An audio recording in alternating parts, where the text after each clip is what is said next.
mga ka-rangers yung gagawin nating puto. So, kailangan natin gigirin muna yung kamuting kahoy. Tapos mamaya pigain natin. Tapos sasalang na natin para maging puto.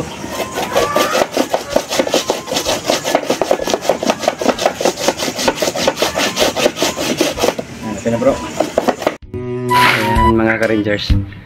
Kung nakikita nyo yung bato at saka yung gulong na pinatong-patong natin, ito yung mga sinaunang proseso nung pagluluto ng putong kamuting kahoy. Kailangan kasi natin siyang ipitin para mapiga siya ng husto para hindi tayo malalason. So yan mga ka-rangers, at binalik natin yung mga sinaunang proseso sa pagluto ng putong kamuting kahoy.